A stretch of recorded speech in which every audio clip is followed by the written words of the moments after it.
te demandes pourquoi tu ne progresses pas en souplesse ou pourquoi est-ce que tu as des tendinites, des blessures à répétition alors que tu es souple, peut-être que cette vidéo va t'aider en t'expliquant le concept de la différence entre mobilité active et mobilité passive. C'est parti!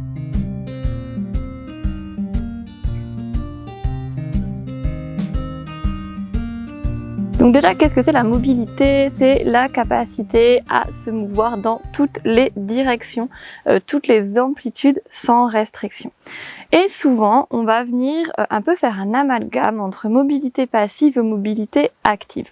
Donc souvent, on va faire que de la mobilité passive, ce qu'on appelle de la souplesse. La mobilité passive, qu'est-ce que c'est?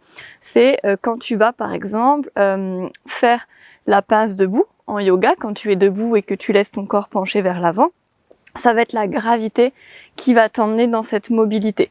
Ça va être si par exemple tu vas être dans un grand écart et tu vas laisser ton bassin par la gravité descendre. Donc la mobilité passive, c'est soit par la gravité, soit par une action également extérieure. Donc ça peut être quand tu fais avec une sangle, quand tu fais avec un coussin, un bolster, quand tu fais à l'aide d'un mur ou à l'aide d'un thérapeute extérieur, par exemple un kinésithérapeute, un ostéopathe, un masseur thaï ou n'importe quoi d'autre, quelqu'un qui va venir prendre un de tes membres et lui donner une telle position et ça va venir t'étirer, travailler ta mobilité passive. Mais c'est pas toi par ta volonté qui l'a mis en place. Cette mobilité passive, elle est intéressante parce qu'elle est correctrice, elle vient détendre, elle est aussi régulatrice de tension et elle va venir permettre aux muscles de retrouver leur longueur initiale, par exemple après des gros efforts physiques ou quand on a eu des traumatismes, des blessures qu'on a perdu en mobilité, il va falloir venir travailler cette mobilité passive. Le problème, c'est que si on ne travaille que ça, en fait on ne travaille pas la mobilité dans le renforcement, ce qui est la mobilité active.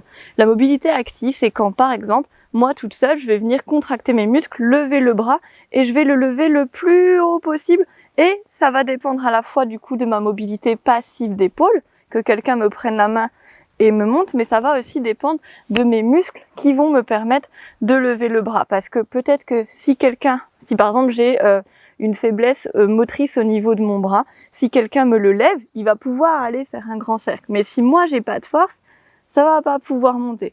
Et ça va être pareil pour la hanche, pour les poignets, pour les chevilles, pour le dos. En fait, toutes nos articulations sont entourées de muscles pour leur permettre du coup d'aller dans différentes directions.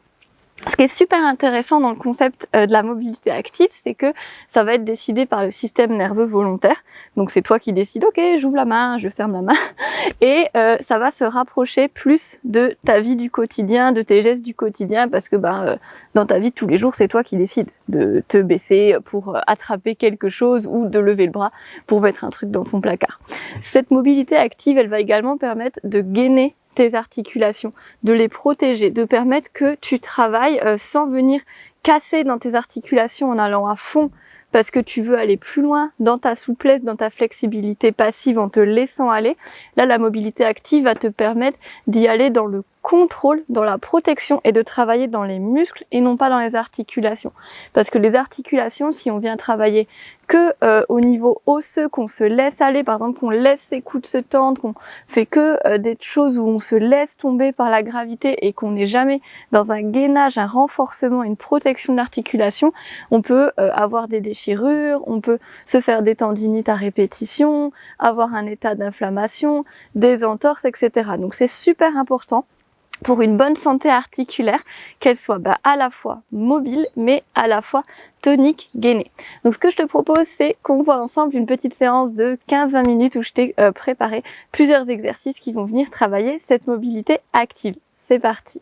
Ok, donc on va commencer à genoux pour cette séance de mobilité. Donc on va mixer mobilité active, surtout pour venir vraiment, comme je vous ai dit, activer au niveau du système nerveux volontaire, envoyer les bonnes informations et surtout flexibiliser dans la tonicité en utilisant nos muscles.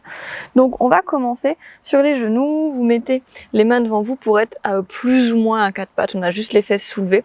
On va venir commencer par échauffer nos orteils et nos chevilles. Donc on va venir retrousser nos orteils à l'arrière, pousser les fesses sur les talons. Et puis on soulève les fesses et on pointe les pieds au maximum, on les pose et fesses sur les talons.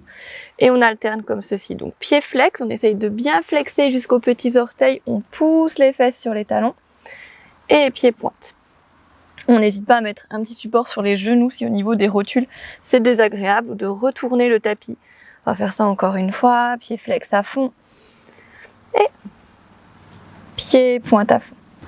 Et ici on vient retrousser les orteils, on s'assoit sur ses talons, on peut venir prendre le petit doigt qui peut-être ne s'est pas complètement retourné. On va venir échauffer la tête en faisant des cercles de nuque. Donc essayez ici de bien, pareil, ne pas laisser aller la tête dans toutes les directions, mais d'être dans quelque chose de tonique où c'est mes muscles qui décident là où je vais et je me laisse pas complètement tomber ni sur les côtés, ni à l'arrière, ni vers l'avant. On vient faire vraiment un cercle en gainage au niveau de nos muscles cervicaux. Comme si en fait il y avait une résistance lorsque vous faites votre cercle. On va partir dans l'autre sens. Donc je contracte, je fais mes cercles sans laisser tomber la tête. Sentez vraiment la différence si vous laissez la tête tourner dans tous les sens. C'est vraiment pas pareil que si on vient contracter pour faire des cercles en contrôle. Super. On va faire la même chose pour les poignets. Donc on vient entrelacer au niveau des doigts et donc ça peut chauffer là en ce moment au niveau de la voûte plantaire et des orteils. Soit vous restez, soit vous repassez sur votre pointe des pieds si ça devient vraiment très désagréable. Donc vous faites une petite boule avec votre poignet et pareil, on vient faire des cercles et on vient pas aller complètement laisser dans les articulations, mais vraiment je contracte au niveau de mes avant-bras et je fais mes cercles comme s'il y avait une résistance lorsque je fais cette rotation. Et on sent ici que ça vient travailler au niveau des muscles de l'avant-bras, que ça vient gainer au niveau du poignet. On vient dans l'autre sens. Super. Ok. Et on relâche. On va venir tendre les bras vers l'avant. Ici, pareil, je contracte avant-bras, bras. On laisse pas les coudes complètement se claquer vers l'avant. On engage les omoplates à l'arrière et on vient flexer nos poignets ici. On écarte les doigts. Et ici, on vient serrer les poings, étendre les doigts. Je serre et j'étends.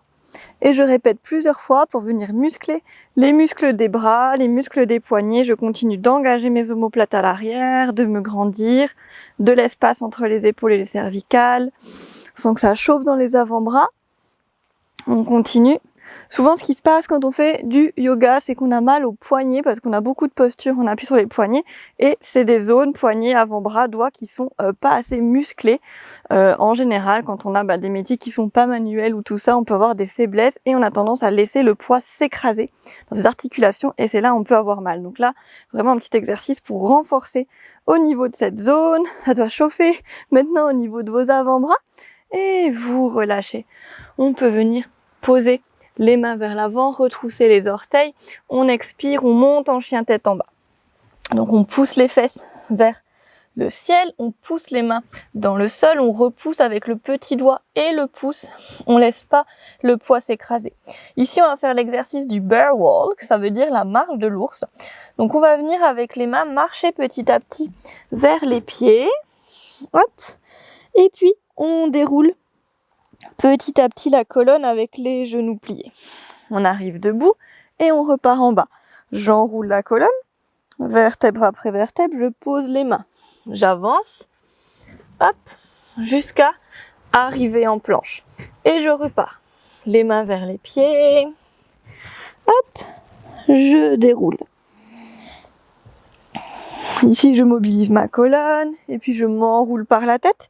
Quand on fait les enroulés, déroulés, on a bien les genoux fléchis. On essaye de faire notre rotation à partir du bassin. On avance avec ses mains. Hop, descendez pas les fesses trop bas ici. Et on repart avec ses mains. On essaye de dandiner au minimum les fesses, de gainer au niveau des abdos. Super. Et à nouveau, cette fois, on va changer de sens. Donc, je m'enroule. Hop, je pose les mains.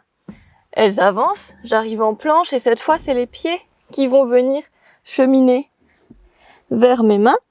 Et je me déroule, donc normalement, je suis passée à l'avant de mon tapis. En haut, je m'enroule. Hop, je pose les mains et les pieds vont vers l'arrière pour arriver en planche. Les pieds reviennent vers l'avant. On essaye de toujours garder la tête relâchée. Et on déroule genoux pliés. On va faire ça une dernière fois. On travaille la mobilité de nos hanches, de notre dos. La force des bras ici. Hop, dernière. J'arrive en planche. Je reviens. Hop, et je déroule. Tranquillement. Et j'arrive en position debout. Ici, on va venir travailler mobilité active des hanches. Donc, on va faire un petit exercice de spirale. On va mettre le poids sur notre jambe gauche et le genou droit va venir vers l'intérieur. On fait une rotation interne et adduction. Puis, on l'ouvre vers l'extérieur. Puis ici, on pointe le pied vers l'arrière, on le monte et le genou descend. Et puis, on revient vers le bas. Et on finit avec une petite ouverture, pied vers le tibia et genou vers l'extérieur. Et on repart dans la spirale. Donc genou qui part à l'intérieur et vers le haut. Puis on vient ouvrir en rotation externe. On descend le genou, on monte la cheville. On descend. Et on ouvre le genou vers l'extérieur. Donc c'est simplement un mouvement de spirale. On fait intérieur, extérieur, intérieur. Et extérieur. On vient vraiment travailler toutes les amplitudes de notre hanche ici, qui est une articulation très mobile, capable de ce qu'on appelle la circonduction, donc c'est les grands cercles. Il y a seulement la hanche et l'épaule qui sont capables de faire autant de mouvements. Hop, on fait ça une dernière fois. Et on relâche. Et on passe à gauche. Genou vers l'intérieur, adduction, rotation interne, extérieur. Genou vers le bas, pied vers le haut. Et je redescends, petite spirale. Et je continue. Et donc on essaye ici d'être dans la fluidité de plus en plus, de pas rigidifier, de pas crisper, d'essayer d'être dans quelque chose de doux, d'être dans cet élément de l'eau, ce travail de la fluidité, du flow. Ok. Et on repose. On va reprendre notre travail de la hanche droite. Cette fois-ci, on va travailler flexion et extension. Donc on va venir souffler, on monte le genou droit vers l'avant et on vient le déplier vers l'avant. Donc on n'est pas obligé de tendre un maximum, l'idée c'est de garder son dos droit. Et puis on le redescend et on vient faire un battement vers l'arrière et pareil, on essaye de pas venir cambrer les fesses comme ceci et pousser vers l'avant, on essaye de vraiment garder la colonne stable. Et on repart. Plier devant, déplier. Je repose et j'étends vers l'arrière. Je monte, je déplie, je replie et j'étends. Je fais ça encore une fois. Hop, donc essaye vraiment de garder le dos droit, le sommet du crâne qui nous grandit. Et on repose, on relâche. Et on part sur notre jambe gauche. Genou qui monte, qui se déplie, qui replie et vers l'arrière. Hop. Et hop. Donc là, on vient travailler en renforcement de notre quadriceps et de notre psoas, qui sont nos fléchisseurs de hanches. Et on va aussi venir étirer activement la chaîne postérieure, donc les ischio-jambiers à l'arrière de notre jambe. On travaille ici aussi l'extension, mouvement de hanche qu'on fait peu, mais qui est vraiment indispensable pour garder toute la mobilité. En fait, ce qui se passe, c'est que quand on n'utilise pas une articulation à son plein potentiel, elle va venir se rigidifier. Et c'est là où on peut avoir des raideurs, des problèmes d'arthrose, des mauvaises lubrifications du cartilage, etc. Donc elles sont faites pour aller dans tant de directions, il faut les utiliser. Et on relâche. Et pour finir sur les hanches, on va travailler le accroupi debout. Ça va venir travailler à fond la flexion. On va également beaucoup travailler les chevilles et le dos. Donc on va commencer première version sans monter les bras. Donc tu inspires sur place et quand tu expires, tu viens contracter ton périnée. Donc tes pieds sont largeur du bassin, peut-être un petit peu plus. Et tu descends les fesses jusqu'à ton plus bas possible. Donc ça peut être ici, ça peut être plus bas. Ça va dépendre beaucoup de tes genoux et de tes chevilles. Et puis tu remontes. Inspire sur place. Et à nouveau, tu souffles. Donc tu restes une inspiration dans ton maximum. Et tu expires, tu contractes le périnée, tu pousses dans les cuisses. On vient travailler ici la force au niveau de nos articulations. On ne se laisse pas tomber vers le bas, mais au contrôle. Par exemple, une technique passive de faire celui-ci, ce serait de se mettre le dos contre un mur et de se laisser glisser contre le mur. Et ça, c'est aussi bien en complément. Si c'est vraiment difficile pour toi de le faire en actif par rapport à la force des quadriceps, tu peux déjà t'entraîner avec un mur comme support. Ça peut aussi être quelqu'un qui te prend les bras et tu descends en te pendant à lui. Du coup, on peut rajouter les bras et on peut venir souffler, monter les bras pour descendre et on essaie de monter les bras le plus haut possible. On inspire en bas et on expire, contraction du périnée, je souffle. Et je relâche, les bras font un grand cercle. On en profite pour travailler notre circonduction, donc les grands cercles au niveau de l'épaule. Allez, on fait ça encore 2 fois. Expire. Inspire sur place. Et expire, remonte. Toujours notre contraction du périnée, cercle d'épaule à la fin. On peut aussi avoir un petit support sous les talons pour avoir moins à forcer sur notre flexion de cheville. Je descends et je remonte. Grand cercle et je relâche. Je peux détendre mes genoux, secouer un petit peu mes hanches. On repose, on peut prendre un instant pour se poser, respirer dans son bassin, voir ce qui s'est passé. Au niveau de toute la ceinture pelvienne, donc de l'avant, le pubis, les aines, les côtés, jusqu'à l'arrière, au niveau des sacro-iliaques, dans le bas du dos. Respire dans cette zone, observe tout le mouvement qui s'est passé, comme ça vient circuler, comme peut-être ça chauffe. Peut-être ça chauffe aussi dans tes cuisses, dans tes fessiers, dans ton ventre, dans ton dos. C'est ok, c'est tout ce qui est autour.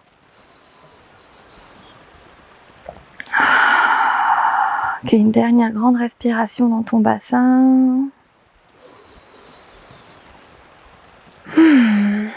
Super. Ok, on va venir travailler nos épaules maintenant. Donc pour cet exercice, on va légèrement fléchir nos genoux et on va placer notre petite queue du chat dans le bas du dos, donc dont je vous parle souvent. C'est l'idée de pas avoir les fesses qui sortent comme ceci, mais de faire descendre en fait notre coccyx, notre sacrum et faire remonter le ventre. Et c'est différent que de faire ça. Là, j'ai fait une rétroversion et en fait, j'ai comprimé dans mon ventre. Je me suis raccourcie au niveau du haut du dos. Là, moi, ce que je voudrais, c'est vraiment qu'on cherche à étirer le bas de son dos et on sent que ça vient activer les abdos profonds et dans le haut du dos, il s'est rien passé.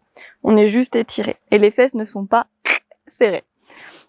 Donc on est comme ceci, on est bien placé au niveau de la colonne et on va venir, donc je vais mettre de dos pour que vous voyez bien. On va venir monter le bras droit vers le plafond, l'amener au niveau du milieu du dos et le bras gauche va venir chercher à trouver ce bras droit. On va pas rester ici, on va relâcher, faire un grand cercle et changer de côté.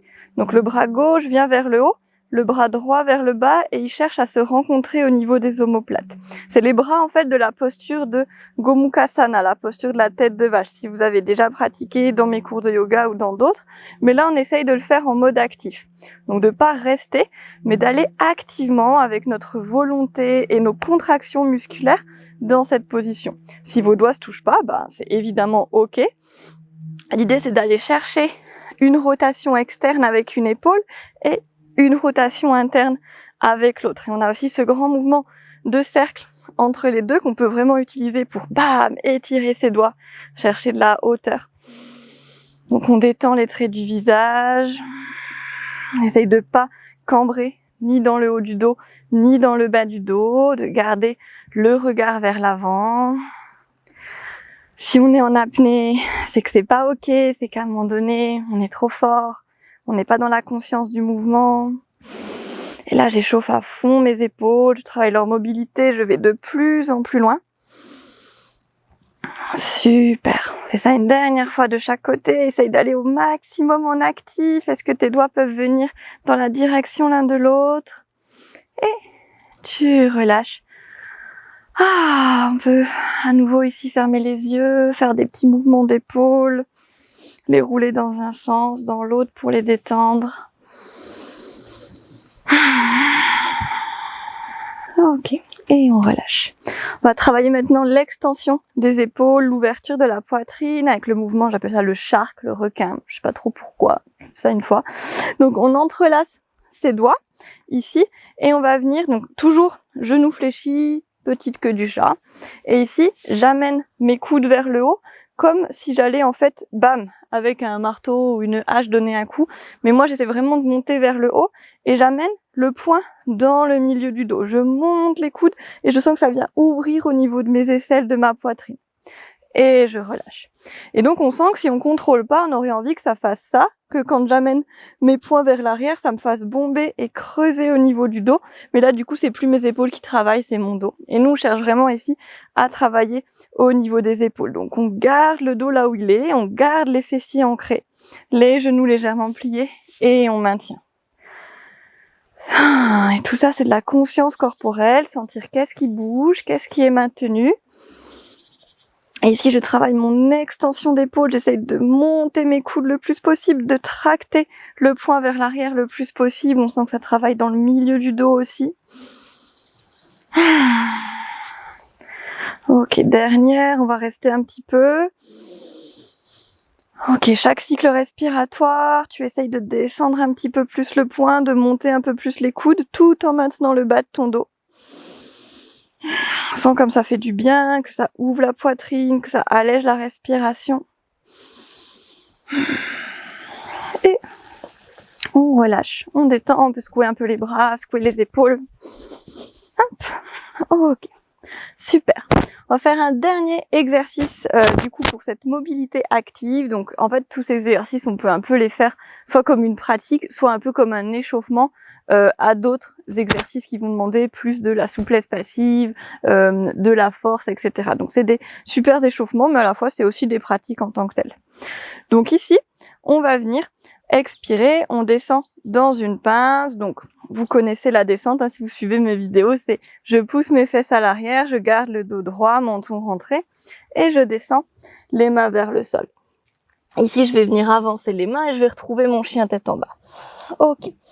Donc ici, de cette position, on va venir travailler à nouveau notre mobilité de hanche à travers le passage vers la fente et puis le standing split si on est chaud. Donc, chien tête en bas, les fessiers roulent vers le plafond. Si cette posture, les ajustements, c'est pas terrible, n'hésite pas à aller voir la formation offerte, les bases du yoga en 7 jours. On a tout un tuto, on la reprend. Et ici, tu vas venir inspirer, monter la jambe droite vers le plafond en essayant de ne pas ouvrir ta hanche très très haut. Sur l'expiration, tu ramènes le genou vers la poitrine, les épaules passent au-dessus des poignets et tu essayes d'amener le pied le plus à l'avant possible entre les mains. Si c'est pas ok, tu l'as pris avec tes mains et tu l'as posé au sol. Ici, on est sur le bout des doigts. On inspire, on redresse la poitrine et on expire, on repose les mains. On repousse le pied vers l'arrière, le chien tête en bas. Les mains viennent marcher vers les pieds.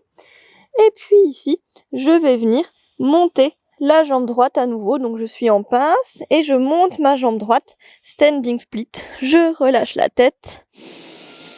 Et je redépose. Ok. Donc ici, on a fait un côté. On va partir de l'autre côté. Donc, tac. Chien tête en bas. J'inspire, je monte la jambe gauche. J'expire, genou vers la poitrine et entre les mains. Et si ça passe pas, on peut venir faire inspire. Je l'amène vers la poitrine, je le prends avec ma main gauche et je le pose. Et ici, on travaille notre flexion de hanche. Bout des doigts, inspire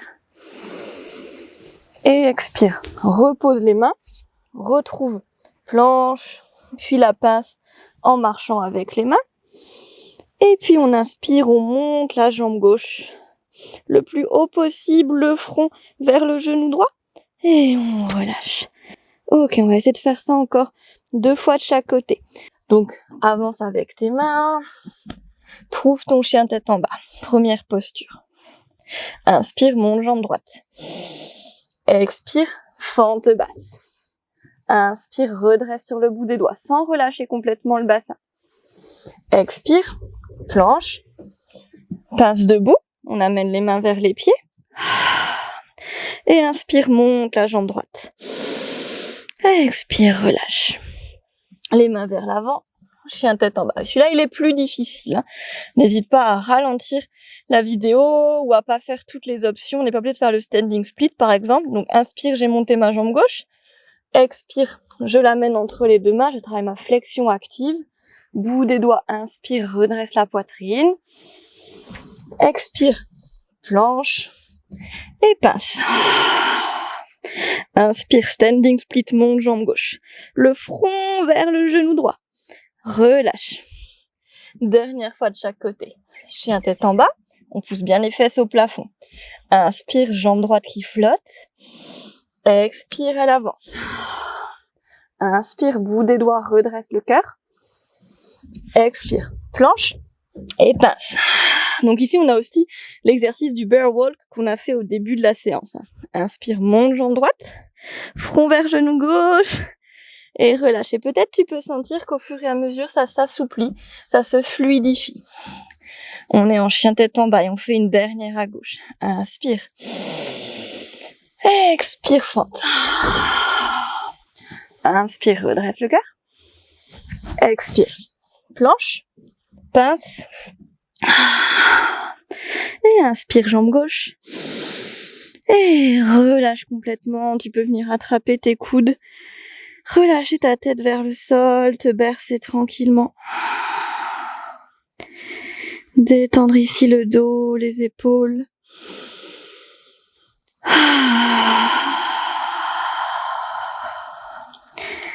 Super.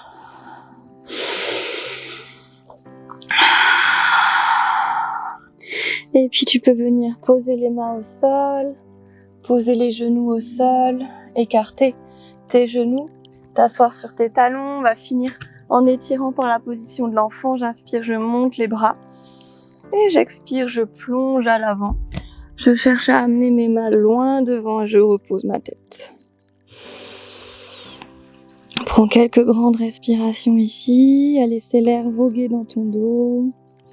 Détendre ton bassin, ton sacrum. Sens comme ça circule. C'est vraiment la circulation du mouvement, du souffle, de l'énergie qu'on cherche dans toutes nos pratiques.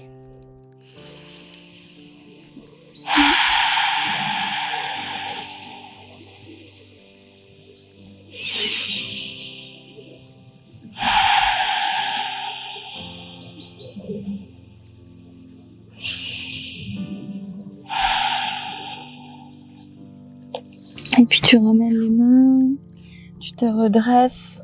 On peut finir la séance par une ouverture de cœur. On va faire le demi-chameau. On peut monter sur ses genoux en ouvrant les hanches vers l'extérieur. Amener les mains dans le bas du dos. Que du chat ici. Et j'inspire, j'ouvre la poitrine. J'essaye de serrer mes coudes. Chaque inspire, tu montes le sternum au ciel. Chaque expire, tu rentres le ventre.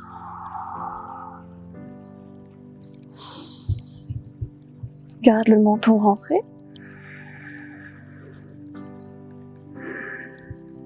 Et on relâche. Voilà, j'espère que cette séance t'a plu, t'a permis de bien bouger, de travailler dans ta mobilité. Et tu as maintenant des clés pour travailler ta flexibilité. Ça pourra te permettre d'améliorer la qualité de tes pratiques, de gagner en souplesse, en mobilité à la fois active et passive, de prévenir des blessures, de gagner en force, en gainage, en proprioception, bref, plein de bienfaits dans ces pratiques.